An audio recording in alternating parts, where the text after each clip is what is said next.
everybody. This is Hannah Fletcher with MUSE TV. We are joined by two of the original cast members of the Proud family. We have Alisa and Carlos. How are you guys feeling? How are you doing today? Great. Thanks for having us. Really excited and blessed to be here with you. Awesome. Yeah, awesome. I mean, we get to promote something that we really love, and we get to have work during COVID. Couldn't get any better for us. Yep. For sure. Well, take me back in time to the initial moment when you guys were notified about a reboot being in the works. What was that like for you guys? What was that like 2019, 2020, we knew that it was coming back. It was just a matter of time. So to be able to start, freshly when the pandemic unfortunately started, to be able to work starting off remotely and then finally edging our way back into the studio. I know I felt immensely blessed to be working and thriving during such chaotic times. So to know, to be a part of a revival that can continue to bring laughter to families of all ages and all diversities and ages like 6 to 60, for me really fulfilled my heart. And to know that the prior fans, now new fans, will get a chance to watch Proud Family that was airing on Disney, but now Disney Plus starting February 23rd, is for me just like pure delight. Like I couldn't have asked for anything more. It was a matter of time, and now we're here. And I know Carlos and I are just so excited to share with all of you. Yeah, I mean, we get to, it's really funny. This happens to me a lot for some reason, this synergetic energy, but the day before I got the call that said, hey, we're doing this, it's official, I did a show in Fayetteville, Arkansas, and a group of young, 20-something-year-olds came up to me after the show and said, man, we loved you from the Proud Family. It's so cool to see you. This is amazing. And the next day I get the call and I was like, wow, this is so awesome. And those guys gave me their number. So I called them and I said, Aww. Hey guys, you're not going to believe this, but we're doing the Proud Family again. We're bringing it back. And I was so excited. And they're like, yeah, bro, we're not kids anymore. It's for the kids now. We graduated. And I was like, no. And they said, we're kidding. We're going to watch it. But it was so great to be able to, look, the show was really fun to do from the beginning. The storylines that we got to do were really fun because a lot of those storylines had never been done on, network kind of television before. And, this was a family. It wasn't like some cartoon trying to be crazy.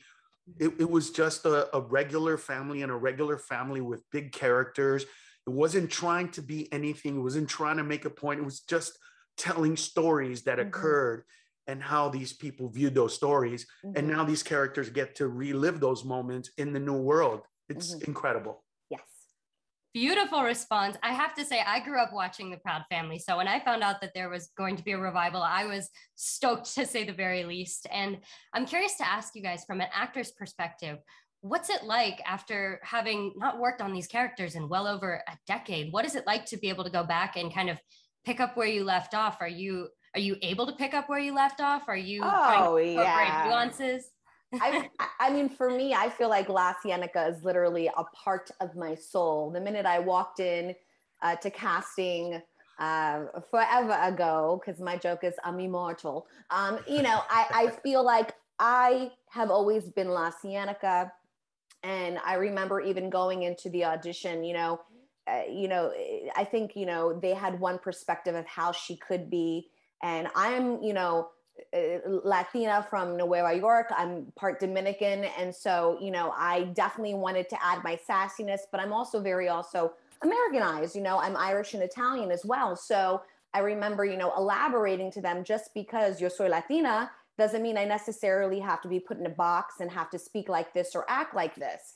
And so being able to add certain frequencies and elements to my tone and texture of voice, Bruce and Ralph, the creators and producers, allowed me to bring my own je ne sais quoi to the voice. And they allowed me to basically be LaCienega, and that's how she became molded. The only difference is now LaCienega and all the other characters are about 3 years older, so I'm going from a tween to a teen, and the only difference is my body image a little bit. You know, I got a little more style, my body proportions may look a little differently, but LaCienega still has the same voice, and she is just sassy as ever and still ready to go. Yeah, for me, it was, look, I love doing animation. It was something that I always wanted to do because when I'm on stage, you know, I'm an overactor, right? Because everything is huge, everything is big. And animation is that way. It allows me to be ginormous. I mean, you know, it's so much fun to do, but if you were to watch me record the stuff, I'm just all over the place because I just want to be as huge as possible through my voice so that you can animate it. And it's so much fun to be able to play because, you know, we can do one this way and then another take that way and another take that way. But the minute we went into recording at the studio, I immediately felt those same moments, those same push and pulls, you know, me and Oscar going at it. It was just like, it was literally, it was almost like when you drink and you go a little too far and you time travel because one moment you're like here and then the next moment you're like, wait, how do we get to my house? And then the next one you're like, wait, how am I naked in my bed? It kind of felt that way. It kind of felt like I fell asleep. I woke up and I'm like, all right, we're doing the Proud Family again. Let's do it. It was yesterday, right? It was 20 years ago. What? Yeah, it was like that. Perfect reaction. I had the same exact reaction because I noticed the dates of the filming. And then, like I said, I grew up with it. So yeah, made me feel aged as well for sure. But awesome. Thank you guys so much for taking the time to speak with us. Best of luck. And I'm wishing you guys so much success. I'm so proud of you guys and I'm very excited to see all that's to come with the reboot. So thank you guys. Thanks, MUSE TV. Thanks, Thank Hannah. you. Be Thank well. You.